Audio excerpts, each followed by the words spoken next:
नमो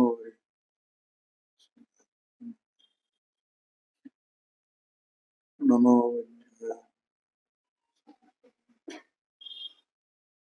मंगलमय मंगल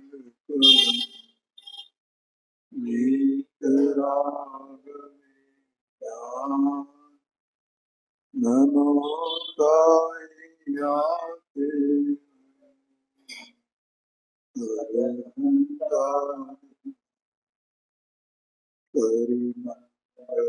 करे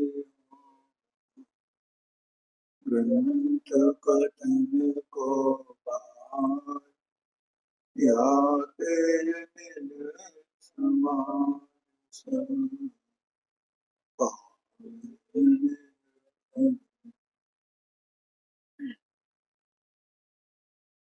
मोक्ष मार्ग प्रकाशित भी ग्रंथ है और इसमें परिशिष्ट में जो चार अलग अलग विषय दिए गए उसमें दो विषय तो पंडित टोडरमल जी और उनके सुपुत्र के हैं और दो जो है वो बनारसी दास हैं। एक परमार्थ वचन का स्वाध्याय में चल रही है और इसमें अपन ने आगम पद्धति और अध्यात्म पद्धति दो का विचार किया था। उसका विवरण ऐसा 252 पेज 352 पेज पर है। तो ये हो तो गया था, तो अगर दोबारा लेना हो तो एक बार हो गया। आगम अध्यात्म दोनों पद्धतियों में अनंतता माननी। अब वो अनंतता कैसी है उसको यहाँ इसमें लिखा हुआ कोई रिपीट किया था। देखो 352 पेज पर आगम अध्यात्म दोनों पद्धतियों में अनंतता माननी ये लिखा है इसमें। अब अनंतता कही उसका विचार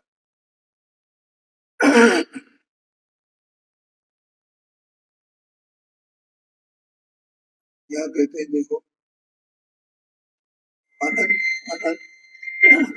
अनंतता का स्वरूप दृष्टांत द्वारा कहते हैं। जैसे वट वृक्ष का एक बीज हाथ में लेकर उसका विचार दीर्घ दृष्टि से करें तो उस वट के बीज में एक वट का वृक्ष है। वट के बीज में एक वट का वृक्ष है।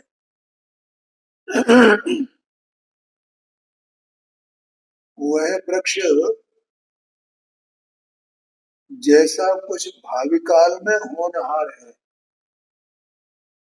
जरा ध्यान से पढ़ना भैया इसको है, वैसे विस्तार सहित विद्यमान उसमें वास्तव रूप मौजूद है। क्या रूप मौजूद है? भविष्य काल में क्या होने वाला है?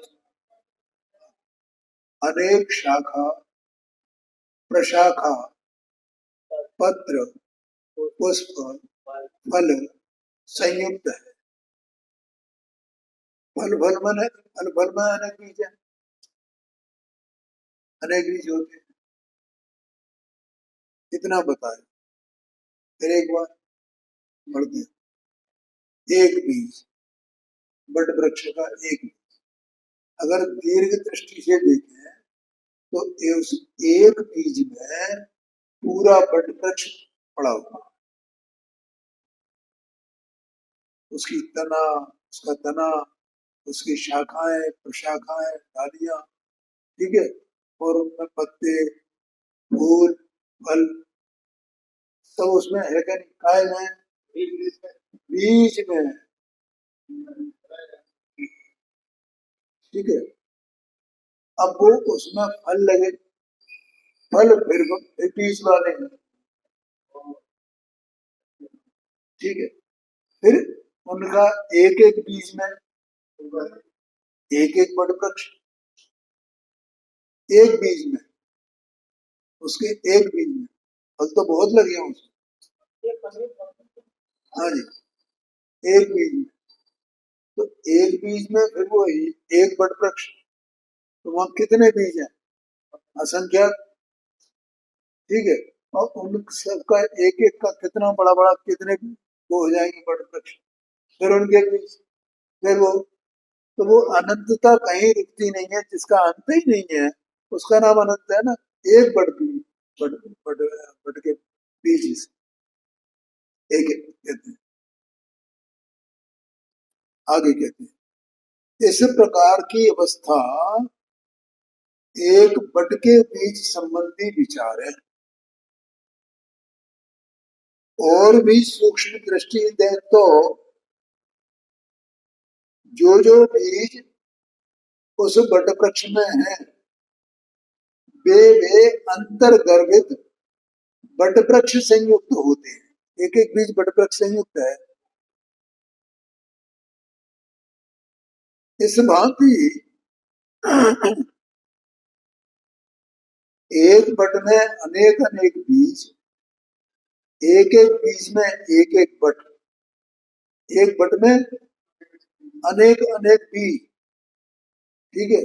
और एक एक बीज में अनेक अनेक बट, एक एक बट में अनेक अनेक बीज, एक एक बीज में अनेक अनेक बट।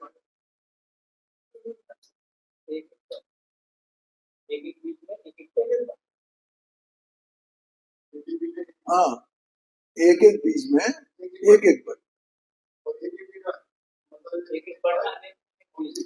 एक बट में अनेक बीज, एक बट में अनेक बीज, और एक बीज में एक बट, ऐसा है। एक बीज में एक बट, लेकिन फिर वो अनेक, एक बट से फिर अनेक बट।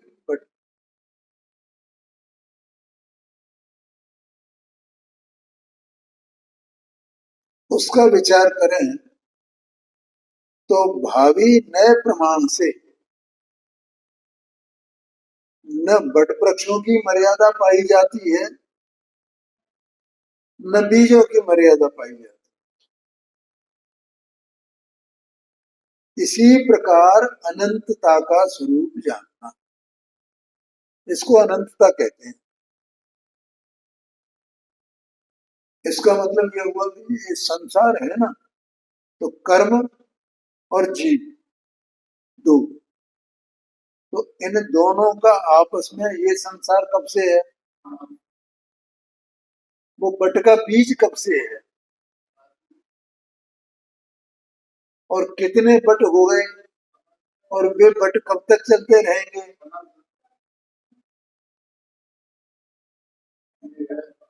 ऐसे इस संसार की अनंतता है,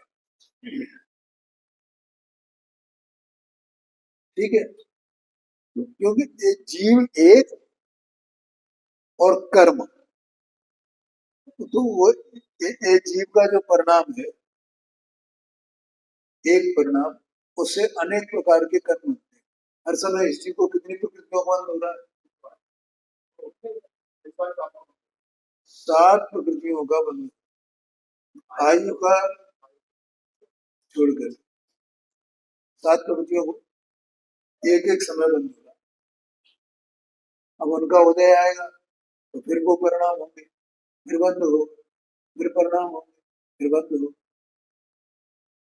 ये दशा चल रही है, अनाज से चल रही है, अनंत काल तक चलने वाली, ये अनंतता है।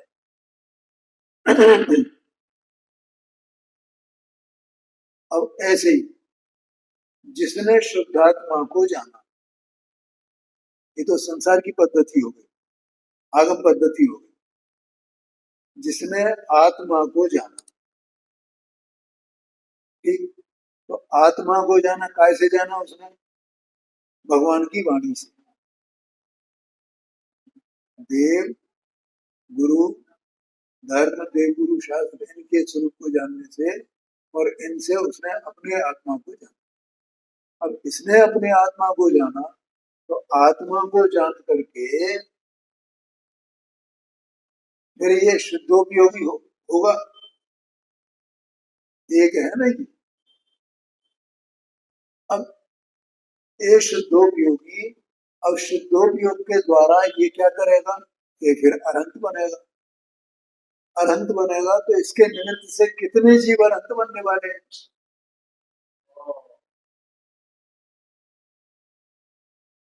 ठीक है ना। फिर उनसे कितने अनंत बनने वाले हैं, फिर उनसे कितने अनंत बनने वाले हैं, एक एक से फिर कितने अनंत बनने वाले हैं। ये अनंतता जान ली।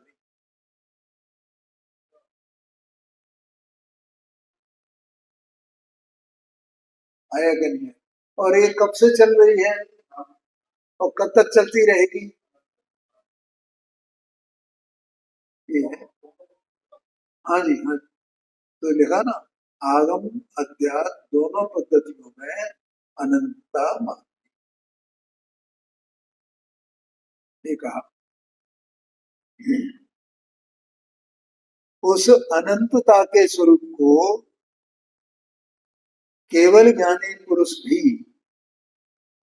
अनंत ही देखते जानते हैं। भाई अनंत का मतलब क्या है, अंत नहीं है, तो उसको अनंत ही देखेंगे ना। एक बार गोपालदास जी वर्गीय साहब से ऐसा प्रश्न किया गया, पंडित जी ये बताओ,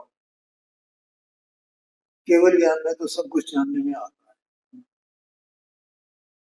तो आकाश है, तो आकाश के कितने प्रदेश हैं, अनंत प्रदेश ही है ना आकाश, अनंत प्रदेश है। तो इस अनंत प्रदेश वाला जो आकाश है, तो बोले वो उसका ओर छोर सब जानने में आता होगा।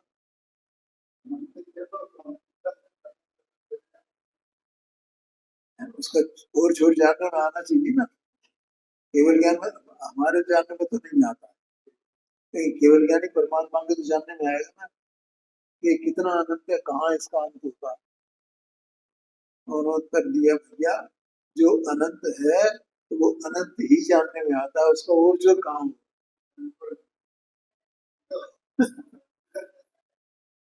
है।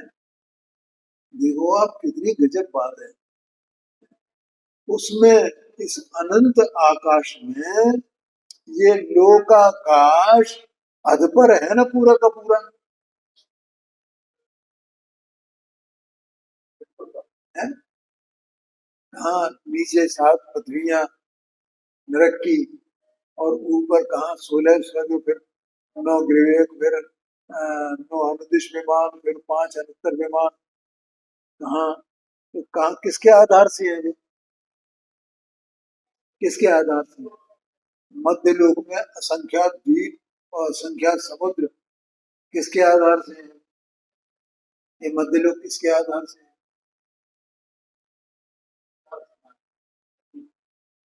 ऐसी ही रचना है।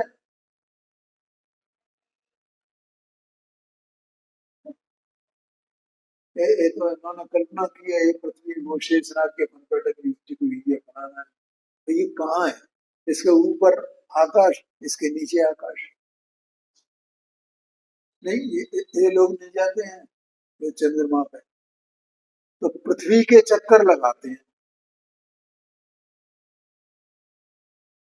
इसका मतलब पृथ्वी आकाश में इससे सिद्ध हो रहा है कि नहीं हो रहा है। पृथ्वी का आधार क्या है, कोई आधार नहीं है पृथ्वी का, सब आकाश में ही है। और पृथ्वी का चक्कर लगा रहे हैं तो वो पृथ्वी पे समुद्र भी तो है ना।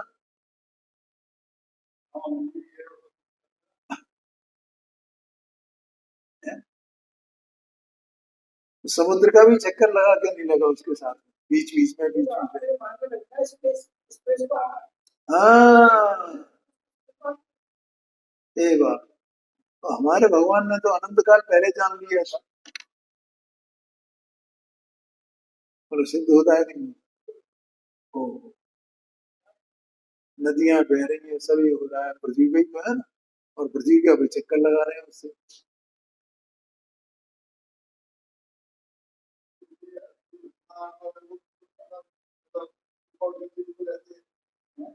क्योंकि इसका जो गुरुत्वाकर्षण है ना पृथ्वी का, उससे बाहर होने के लिए पहले इसके चक्कर लगाए जाते हैं, तो चक्कर लगाते लगाते उससे बाहर हो जाते हैं पृथ्वी के गुरुत्वाकर्षण।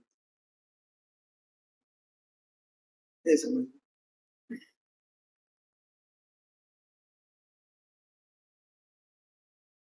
इसलिए अनंतता अनंत रूप ही प्रतिभासित होती है। इस प्रकार आगम अध्यात्म की अनंतता जानना। ठीक है। उसमें विशेष इतना कि अध्यात्म का स्वरूप अनंत, आगम का स्वरूप अनंत अनंत, यथापना प्रमाण से अध्यात्म एक द्रव्याश्रित, अध्यात्म एक द्रव्याश्रित, और आगम अनंतानंत पुद्गल द्रव्याश्रित।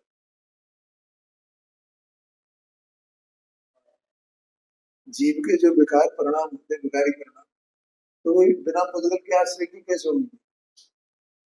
पुद्गल का उदय नित्य रहता है, तो पुद्गल के आश्रय से विकार होना है जीव की सत्ता में, और जीव विकार रूप होता है, तो इसके निमित्त से पुद्गल स्वयं परिणमित हो रहा है कर्म रूप, आश्रम रूप, कर्म रूप। इसलिए वो तो एक द्रव्य माने अकेले शुद्धात्म द्रव्य आश्रित है अध्यात्म, और ये जो है पुद्गल पुद्गल द्रव्य आश्रित है। अगर पुद्गल द्रव्य नहीं हो, ठीक है, बिना पुद्गल के तो अध्यात्म ही है ना, कि अध्यात्म को कैसा है? बिना पुद्गल का, क्योंकि उसमें जानने वाला और जानने में आने वाला है, आश्रय करने वाला और जिसका आश्रय लिया जाए, वो एक ही वस्तु, अभेदी वस्तु है। इसलिए यहाँ का एक द्रव्यास, और ये दूसरा जो है वो पुद्गल द्रव्यास, तो पुद्गल के बिना उसकी चर्चा होती नहीं, बात बनती है।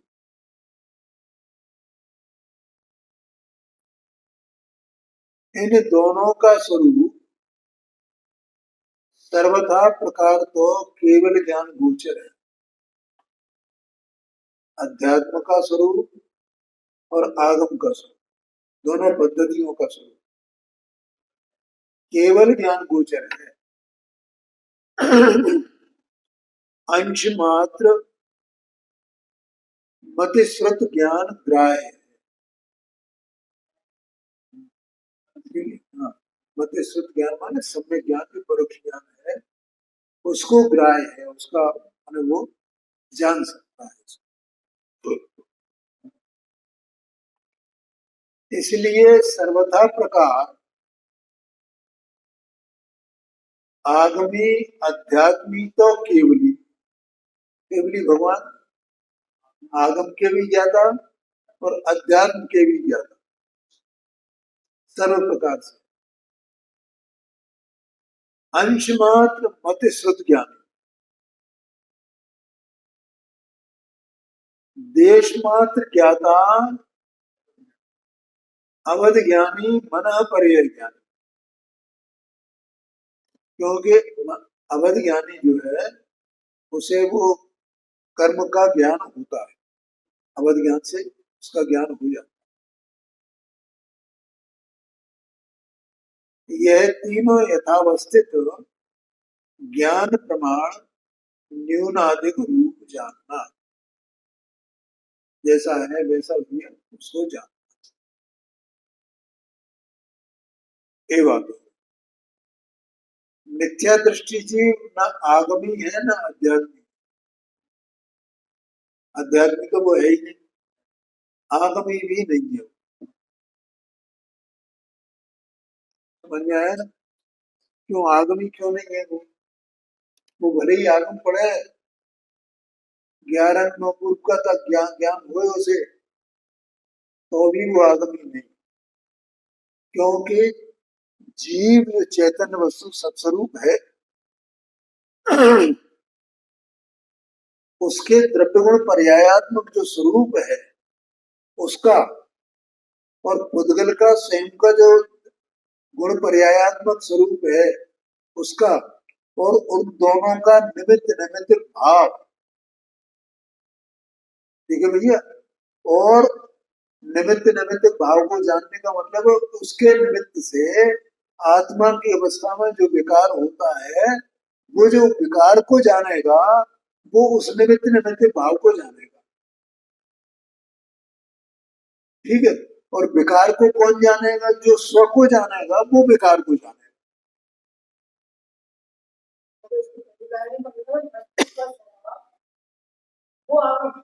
हाँ जी, हाँ जी,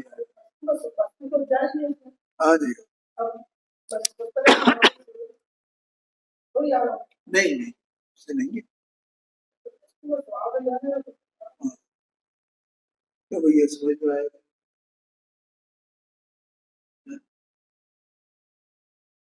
आगम जानने का मतलब ये जो जीव है ना, इसकी अवस्था में जो रागादिक भाव होता है, इसका और उनका दोनों का जो निमित्त निमित्त भाव है उसका ज्ञान होना,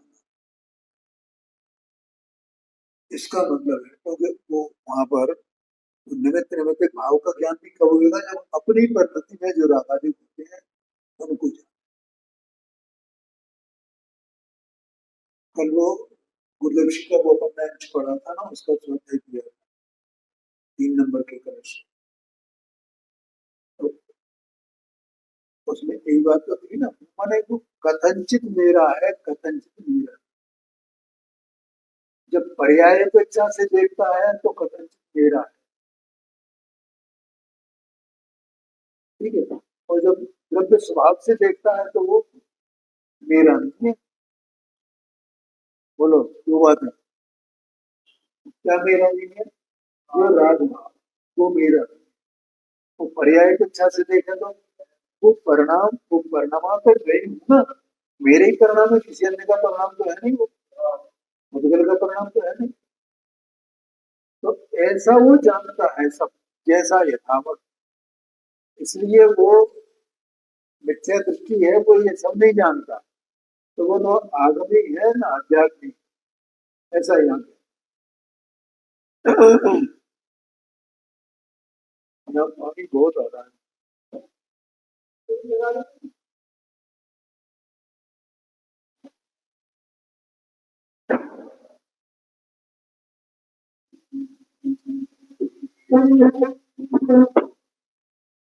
इधर आ जाओ यार।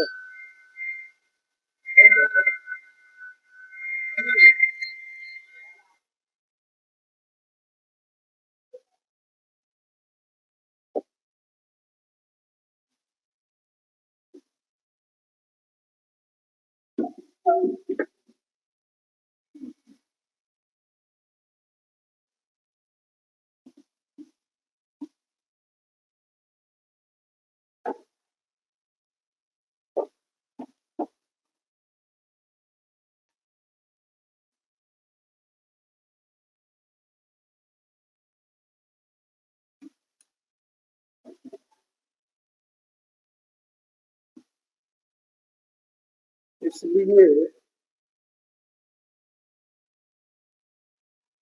एक, अब क्यों नहीं है आदमी और अध्यात्म क्यों नहीं?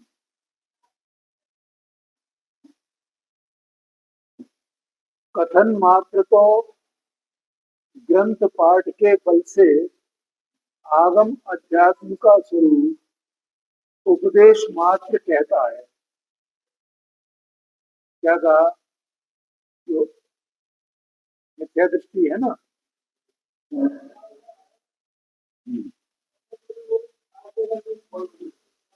ना बैठ जाओ जरा।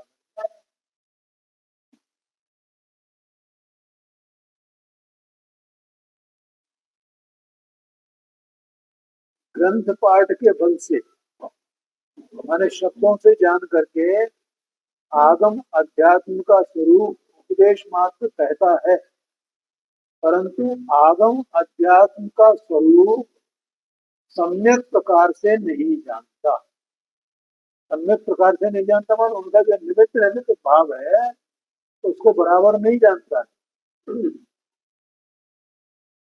इसलिए मूल जीव न आगमी न अध्यात्मी निर्विदे निर्विदे निर्वेदकत्व निर्वे निर्वेदकत्वात् माने निर्वेदक पने का अभाव है, वेदक पने का अभाव है। वेदक पना, वेदक माने उस जानना, उसको अपने ज्ञान में उसका झलकना, उससे भिन्न, ज्ञान से भिन्न। हाँ, तो ऐसा निर्वेदकत्व बना होने से वो उसको जान ही नहीं सकता, मैंने उसको स्वय संवेदन नहीं हुआ है। सीधा बात आया समझ में।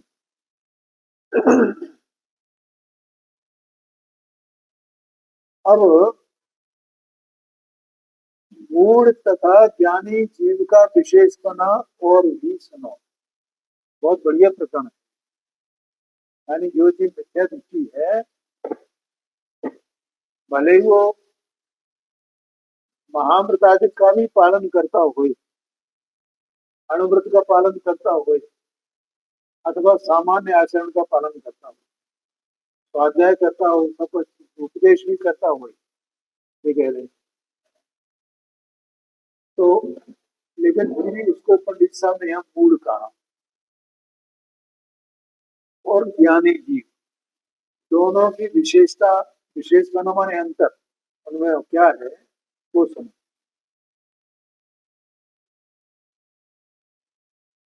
क्या बात है, इतनी जोरदार बात। ज्ञाता तो मोक्ष मार्ग साधना जानता है, ये मूल मूल बात नहीं पंडित साहब। क्या पॉइंट लिया है, ज्ञाता तो मोक्ष मार्ग साधना जानता है और मूल मोक्ष मार्ग को साधना नहीं जानता। और सीधी बात ये है।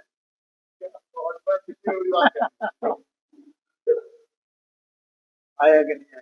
देखो, इसमें मोक्षमा प्रकाशक जी में 213 पेज पर एक बात लिखी है पंडित साहब ने।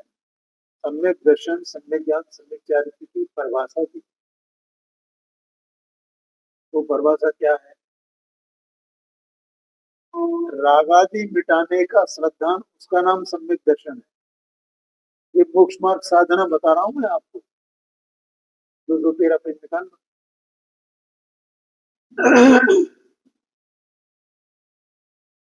ऊपर ही दिया है, एक दो लाइन के बाद दूसरे पैरा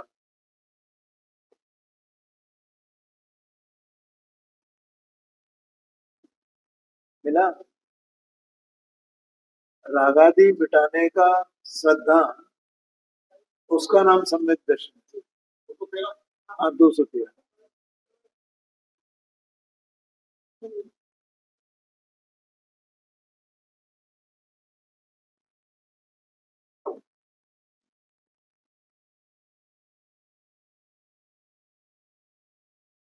चश्मा लगाया करो, आपको चश्मे के बिना नहीं दिखता। चश्मा बनाने नहीं चाहते हो, और बनाना तो पड़ेगा ही।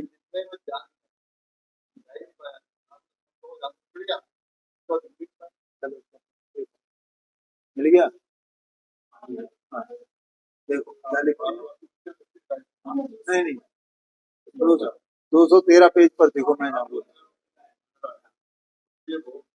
हाँ बस बस ये हाँ जी, बस बस ठीक है, इतना इतना मुझे बताना। अभी खुले रहना मुझे। रागादि मिटाने का श्रद्धान, अब वो श्रद्धान कब होएगा? कि जब अपने आत्मा को जानेगा और अपने आत्मा से भिन्न रागादिक को जानेगा, और रागादिक को दुख रूप जानेगा, अपने स्वभाव को सुख रूप जानेगा, तो वो रागादिक को नहीं चाहेगा, तो रागादिक मिटाना चाहेगा। रागादिक मिटाने का श्रद्धान, तो उसे राग मिटाने का सिद्धांत है कि मुझे ये नहीं, क्योंकि ये दुखमय भाव। अब जो शुभ भाव में संतुष्ट है उसे रागादि मिटाने का सिद्धांत हो सकता है क्या? बाहर के क्रियाकांड में संतुष्ट है उसे रागादि मिटाने का सिद्धांत हो सकता है क्या? हो ही नहीं सकता है। वो पहले तो परद्रव्य से भिन्न अपने स्वरूप को जाने और अपनी अवस्था में रागादिक को जाने और रागादिक को दुख रूप जाने। अब दुख का कारण जो है, दुख रूप दुख का कारण है ना, वो रागादिक कैसे है? स्वयं दुख रूप है और दुख के कारण है। ठीक है, ये बात समय सारथी में भी आई, ये 72 नंबर की बात। आश्रव भाव दुख रूप है और दुख के कारण है, देख लेना 72 नंबर की गाथा की आश्रव भाव। तो रागादिक क्या है? सात तत्व में कौन से? आश्रव भाव में आश्रव। तो जो अपने को जानेगा, जिसकी अपने में एकत्व बुद्धि हुई है, बुद्धि हुई है, और जो रागादिक को दुख रूप जान रहा है, तो वो उस दुख रूप भाव को क्यों चाहेगा भाई? उसे मिटाना चाहेगा ना, तो उसे मिटाने की प्रतीति है ना, ये मिटाना है। ठीक है। दूसरा, रागादिक जैसे मिटे वैसा उसका जानना, इसका नाम सम्यक ज्ञान है। पढ़ो।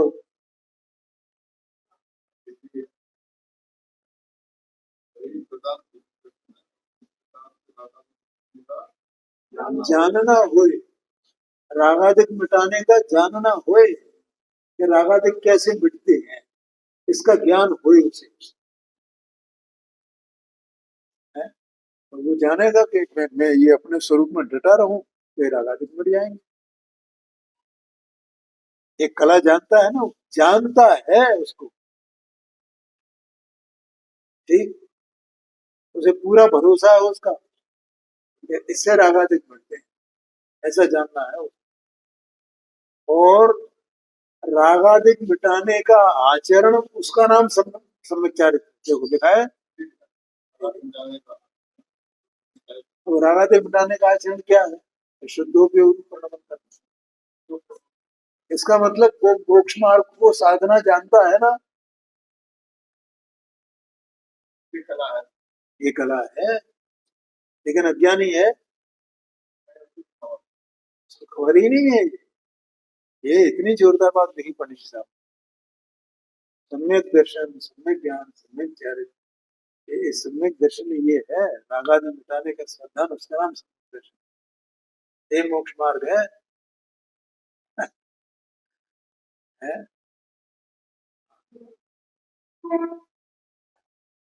हाँ जी। क्यों? इसलिए सुनो, मूल जीव आगम पद्धति को व्यवहार कहता है, अध्यात्म पद्धति को निश्चय कहता है। इसलिए आगम अंग आगम अंग को एकांत पने से साध कर मोक्ष मार्ग दिखलाता है। अध्यात्म अंग को व्यवहार से नहीं जानता, यह मूल दृष्टि का स्वभाव है, उसे इसी प्रकार सूझता है। देखो, अब देखो इस क्या लिखा, बहुत गंभीर बात है कि सुनो, मूल जीव आगम पद्धति को व्यवहार कहता है। व्यवहार किसको कहता है? मूल जीव।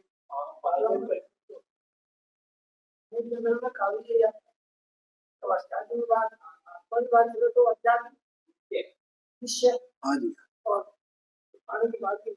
हाँ जी, लेकिन व्यवहार भी उसके 4 प्रकार है ना। एक बात पहला तो ये, अब वो व्यवहार 4 प्रकार से किस किस प्रकार से है वो बाद की बात है। अभी एक दूसरी बात यहाँ कहना, जैसे आगे पंडित साहब खुद कहेंगे उस बात को।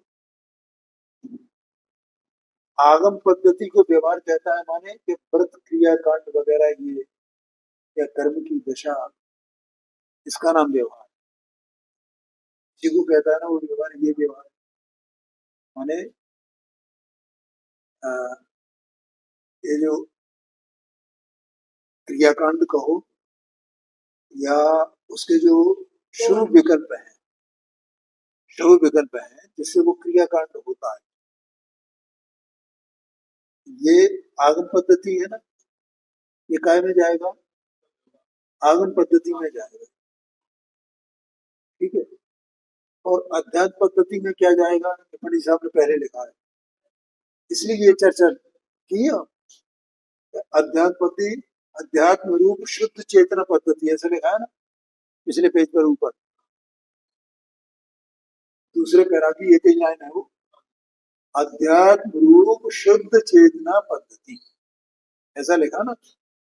तो अध्यात्म रूप शुद्ध चेतना पद्धति तो वो निश्चय हुआ शुद्ध चेतना पद्धति।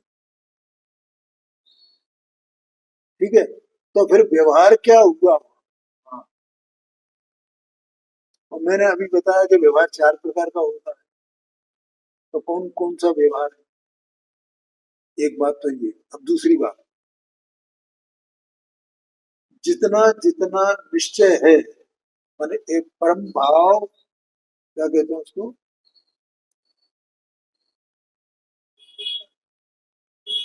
परम शुद्ध निश्चय, जो परम शुद्ध निश्चय में है, वास्तव में ही वो निश्चय है। और उसके अलावा जो भी निश्चय, क्यों निश्चय भी 4 प्रकार के नए, तो बाकी जितने 3 निश्चय हैं वे सब व्यवहार में जाते हैं। आगे ख्याल में, तो परम शुद्ध निश्चय नहीं ही निश्चय रहा, बाकी तो सब व्यवहार में चले गए ना,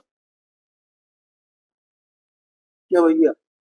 और वो जो 4 प्रकार के व्यवहार कहे हैं ना, उनमें ही वे आ जाते हैं, ये और समझ लेना।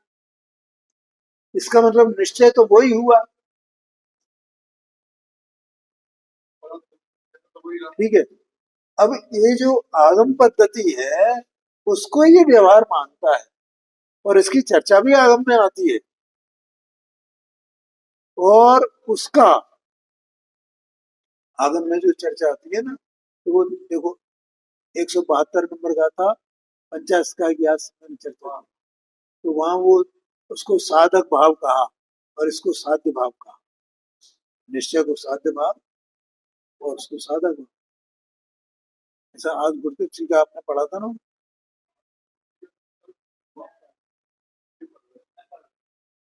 नहीं नहीं, तुमने ये बात कहाँ कही, जो तुमने बोली थी। अच्छा अच्छा। हाँ, तो देखो क्या है, व्यवहार में भी आपस में निमित्त निमित्त भाव है। समझिए, माने वो जो परम शुद्ध निश्चय नय, उसकी अपेक्षा से जो दूसरे निश्चय नय के भेद है तीन, तो वे सब व्यवहारिक हुए ना। तो उन व्यवहारों में आपस में निमित्त निमित्त भाव होगा क्या, नहीं होगा। उस निमित्त निमित्त भाव की चर्चा पंचाष्टका संग्रह में 172 नंबर की गाथा में। ठीक है। अब जो अज्ञानी है, तो अज्ञानी तो एकांत से केवल केवल उसी को व्यवहार मान रहा है, अध्यात्म का व्यवहार क्या है ये उसे पता नहीं है। समझ में आया। गुरुदेव जी की कई बार चर्चा भी करते, जो सद्भूत व्यवहार है ना, सद्भूत, अनुपचारित और उपचारित दो बात, उसको शुद्ध और अशुद्ध भी कहते हैं। तो शुद्ध सद्भूत व्यवहार वो व्यवहार है अध्यात्म का, वो अध्यात्म का व्यवहार को कहा जाता है। समझ गया ना। अब वो पंडित साहब यहाँ बताएंगे। लेकिन अज्ञानी एकांत से किसको व्यवहार मानता है, वो केवल उसके ऊपर जो बाहर का क्रियाकांड है वो भी जीव के परिणाम है, और वो क्रियाकांड है और उससे जो कर्म का बंध हो रहा है, ठीक है, उसको वो व्यवहार मानता है, इतना है, ऐसा कहते हैं। हाँ हाँ हाँ जी, हाँ जी, नहीं है नहीं। यहाँ ये कहा। हाँ जी हाँ हाँ हे वाह, वो बहुत बढ़िया, बहुत अच्छा है। तो वो सद्बुद्ध, शुद्ध सद्बुद्ध व्यवहार है वो, दर्शन ज्ञान चारित्र का भेद करना, ये बात है। ऐसे सम्यक दर्शन, सम्यक ज्ञान, सम्यक चारित्र, ये व्यवहार है ज्ञानी का, ये शुद्ध सद्बुद्ध व्यवहार, ऐसा मोक्ष मार्ग उसको कहना। ठीक है, तो यहाँ ये कहा आगम अंग को एकांत पने साधकर, साधकर माने यहाँ समझ लेना जानकर, और साधना माने वो उसको साध भी लेता है तो उसको मोक्ष मार्ग दिखलाता है, माने बताता है। अध्यात्म अंग को व्यवहार से नहीं जानता, अध्यात्म में व्यवहार क्या है उसको नहीं जानता, यह पूर्ण दृष्टि का स्वभाव है, उसे इसी प्रकार सूझता है, उसे यही जानने में आता है, यही मानता है। ठीक है, समय हो गया है, आगे की चर्चा बंद करते हैं।